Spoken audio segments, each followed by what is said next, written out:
Let me ask you a question, partner. Are you a fan of love? Do you enjoy a heartwarming story about two lovers destined to be together, fighting tooth and nail against a society that'll stop at nothing to impede their union? It's a tale as old as time. They're my Italians in Romeo and Juliet. The Notebook, my acting debut.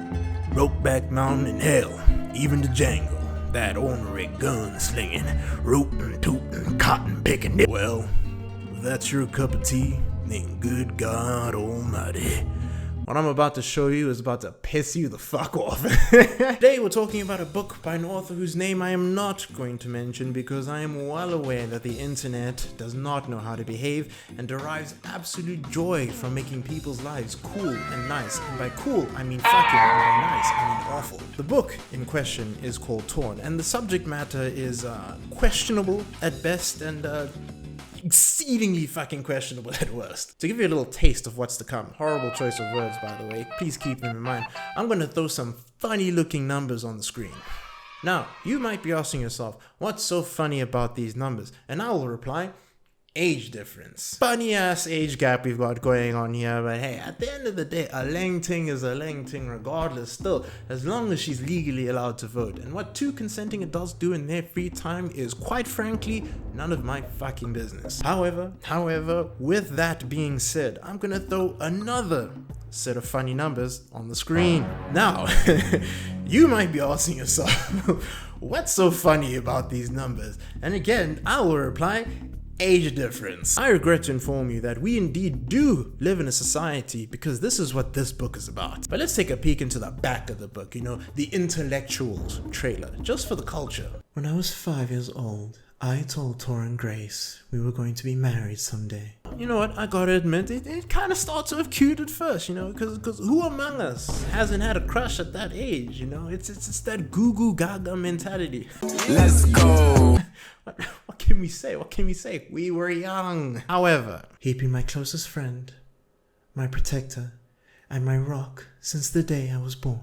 The cuteness factor it's kind of starting to wear off. I'm hearing sirens in the background, and all I have in my head are some funny questions. But I digress.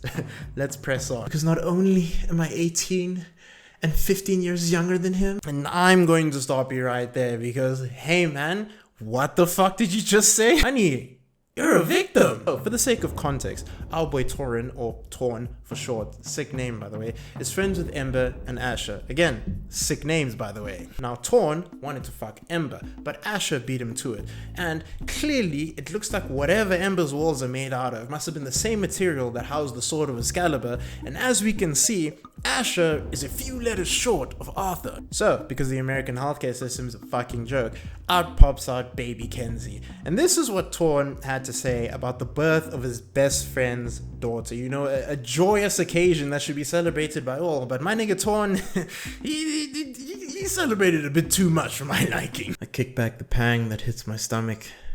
I didn't get the girl, but I got something better that I never expected. A gift in the form of a little tiny hand wrapped tightly around my finger. Huge eyes like gems staring up to mine like I was the most amazing person in the friggin' world.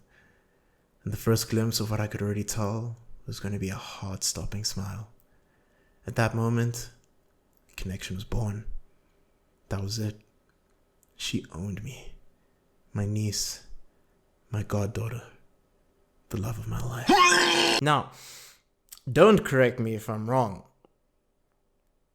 but I'm pretty sure this nigga just fucked an infant. Long story short, Torn ends up fucking the baby that he claimed to be the love of his life while she was pissing and shitting her pants, and the implications for this are mental. Number one, Torn waited until her 18th birthday to fuck her, so at best, this makes him a groomer, but at worst, a raging fucking pedophile. 2, not only is Torn fucking his best friend's daughter, which is fucking vile regardless of the age by the way, he's doing so with a tattoo on his chest of a picture that she drew for him when she was a child. This is odd behavior. And 3, who is this book for? Because if you deep it, I'm just not quite sure what kind of message this book is trying to get across. Because at face value, and bear in mind, I have not read this book, nor do I intend to do so. This book is kind of like romanticizing abhorrent behavior. Claiming that you have fallen in love with an infant at the age of 15 and waiting until you are 33 to fuck it is what we like to call in the industry pulling an Epstein, which, if you deep it again, is kind of not that bad. Let me land. Because although Epstein didn't kill himself, he did meet a very violent death, which makes me excited for the sequel of this book, Torn to Shreds. This is textbook grooming because as an adult with above sea-level IQ, you should be well aware that you should not be engaging with this kind of person because there's a lot of moral, ethical, physical, and legal boundaries that you are willingly crossing.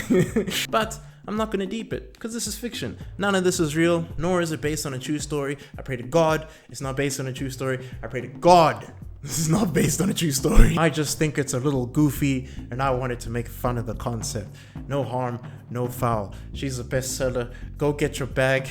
But yeah, that's all the time we have for today. Please remember, take care of yourselves, darling, because we're all trying the best that we can. Never ever grow up, and I will find you.